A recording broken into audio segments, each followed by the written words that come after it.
Hello students, welcome to the second part of the vehicle maintenance practices.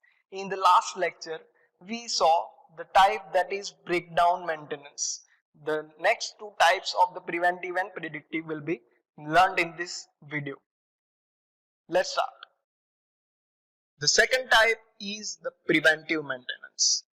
Now the preventive maintenance deals with the regular service that we do on the vehicles at every 6 months or every 12 months or every 3000 kilometers or every 6000 kilometers, every 1000 kilometers depending on the vehicle. Right, on the service manual the data will be given to you that at that interval you need to do the maintenance of the vehicle. So that is a preventive maintenance. Now in the case of the preventive maintenance, it is a periodic time based maintenance. Right, as I already said, after some given time frame or after some given kilometer frame, the vehicle needs to be maintained. Right, for example, there are some people that drive the vehicle for more than 100 to 200 kilometers per day. So they will need an maintenance earlier compared to the 3 months because they will complete the given kilometer range in lesser time. So they will need to maintain the vehicle at the earlier intervals. That saying we already know is the prevention is better than cure. Right? Without getting to the breakdown maintenance, prevention will be better. Also, the cost at the interval will be lower. Right? We will have to pay some cost whenever we are servicing the vehicle, but it has their benefits at the long term. Right? As we already said that in the case of the breakdown maintenance, there are chances of failing the number of components at the same time. But if we are maintaining those components at the given time or at the given intervals, then failing of those components will have the lowest chance. And because of that, the overall cost will be reduced if we are doing the maintenance at the regular preventive intervals. The next thing that should be looked at is the flexibility of the adjustment schedule. Right, maintenance, the date will be given to you that your next service is due on that date. So around that date, whenever you are comfortable, you can go for the service of the vehicle. Right, rather in case of the breakdown maintenance, the service of the vehicle can be done on the day the vehicle breaks down. Right, because you cannot drive the vehicle after it has broken down. So you have to do the service on that same day. But in case of the preventive maintenance, there are no restrictions. So you can get the flexible time, flexible dates whenever you are free or whenever you are comfortable. You can go for the service of the vehicle. The last point is the lesser downtime and the replacement cost of the components. Right, downtime means the vehicle kept in the service station. Right, as I've already said in the breakdown maintenance that in case of the normal service, the vehicle will have to be kept in the service station for only 1 day or we can say half day. But in the case of the breakdown maintenance, it will take several days, considering 6 to 7 or 8 days depending on the type of a vehicle. Also, the replacement cost of the components will be lower, as whenever we are replacing the components will cost lesser as the condition of the components will be maintained, and the replacement necessity will also be reduced if we are doing the proper maintenance of the vehicle components. We will get the higher resale value if we are doing the preventive maintenance as well. The last type is the predictive maintenance. Right, as I've already discussed that in case of the predictive maintenance, we are predicting the life of the components by some regular data. Right, for example, the important parts will be checked, will be inspected, the service life of that parts will be predicted by the result of the inspection, and if necessary, then those parts will either be replaced or will be repaired depending on the component procedure. Right, for example, in case of the changing of oil, right, generally in case of the oil, the service manual says that you should change the oil after some given months or after some given kilometers. For example, it says that you should change your oil at 6 months or after 10,000 kilometers. Now, in some cases, if I have driven the vehicle in 6 months only for the 2 to 3,000 kilometers, then what the technician will do, that he will check the level of the oil and also the condition of the oil. By inspecting both the things, if oil is sufficient and the quality of oil is good, then the changing of oil will not be necessary, right? So what we are doing, we are predicting that the oil can run some extra time as well. Next 3 months vehicle can be run on the same oil, and the changing of oil will not be necessary if the level is proper. So in that case, what we did, we predicted the condition of the oil, right? So for different components, we can predict its life, and by the predicting method, if necessary, then and then only we do the repair of the vehicle. The next thing is that it will require highly skilled staff, right? Not only roadside person can tell you the prediction of the vehicle life, right? They cannot check the oil level, they cannot know the clutch life, right? So all these things will only be done if they are having the high skilled staff. Okay.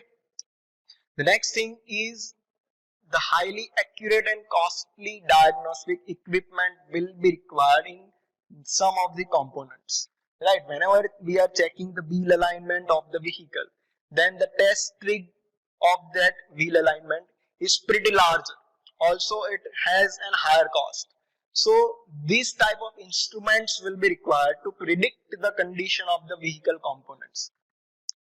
And at the last, it increases the vehicle life and also reduces the unnecessary costs of different repairs, right? Some cases, if the oil level is more than the required level, in that also case we are changing the oil, right? So this is some kind of unnecessary cost.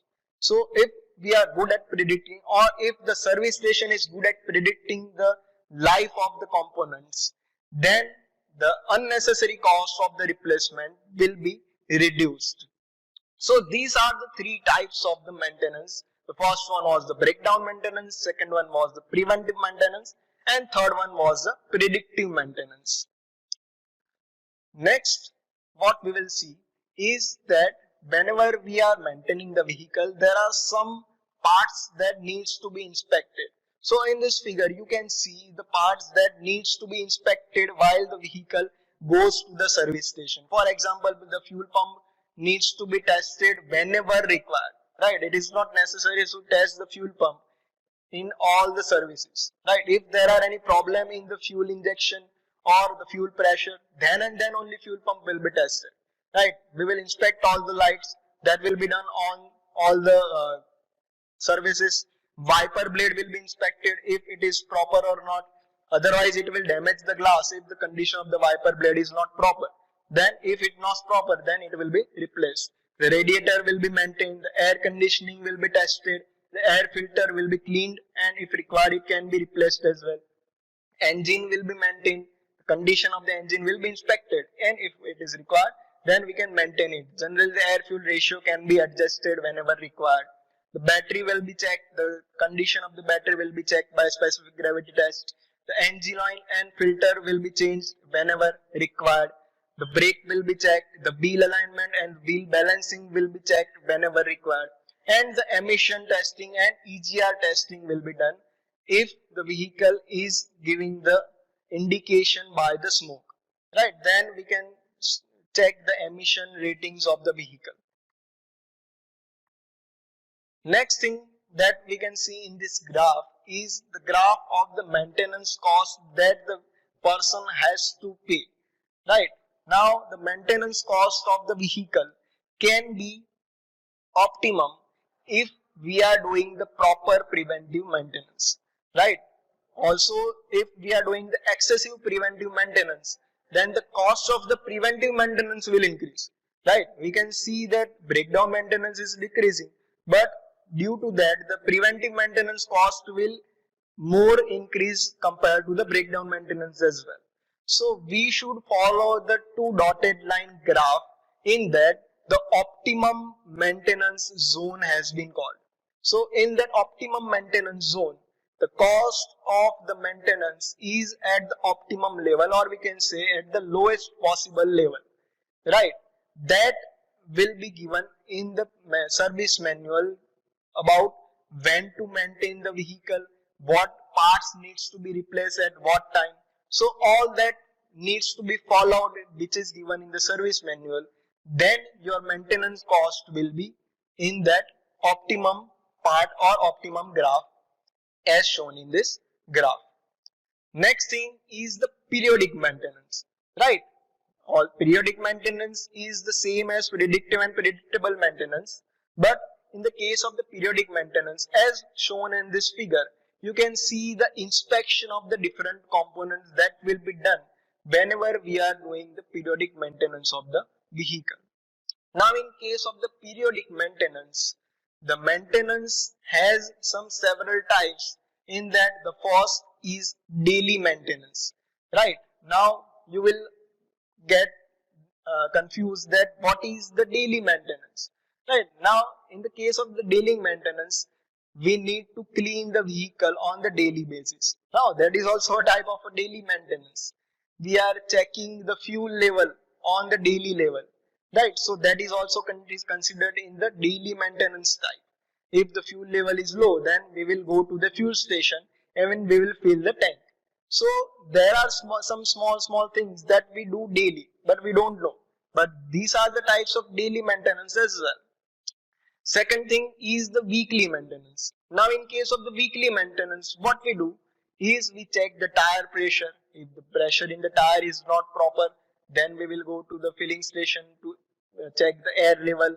Also, in case of the weekly maintenance, there are some small several things that we check. For example, we check the brake condition, if the brake is getting applied properly or not while we are driving the vehicle, if we are getting pickup properly or not, if the vehicle is getting proper average or not. So all these things are inspected unconsciously weekly basis as well.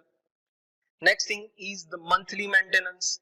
Now in case of the monthly maintenance, we check the battery condition. For example, if there is a problem in the auto start of the vehicle, then there is a problem in the battery. So all these things we are maintaining, or we are inspecting the things unconsciously. We don't know that we are inspecting, but in the case we are actually checking the condition of these things. The last thing is the half yearly maintenance or yearly maintenance. Now that maintenance we do in the service station depending on the vehicle. Some vehicles require maintenance at every 3 months, some require at every 6 months, some require at every year. So all these things will be kept in the yearly maintenance category. Here there is one example of the periodic maintenance chart, right? Now the service station has the chart which shows that when to maintain or when to inspect, when to check the vehicle, when to replace the said component, right? In that the detail will be given in basis of kilometers or on the basis of number of days, right? In this chart you can see that in basis of kilometers and months, the data of the different components has been given. For example, the air cleaner needs to be checked at every 3000 kilometers, or it should be replaced at every 3000 kilometers, right? So whenever we drive the vehicle 3000 kilometers, during the service the air filter will be replaced. The sparks plug will be inspected whenever it is required. So in this the I, T and R has been written. T means to tighten that said component, I means to inspect that component, and R means to repair or replace this component depending on the component type. Right? There are some components that require the replacement that cannot be repaired. For example, the filter. Right? If the filter has been clogged, then it has to be replaced. It cannot be repaired. Right? It can be cleaned once or twice, but after that it has to be replaced. Right? So these are some examples of the chart that the service manuals follow. In that case, the periodic maintenance chart they will have in their guideline to follow whenever they are servicing the vehicle. So for the first chapter That is it for now. We will see the second chapter in the next lecture. Thank you so much.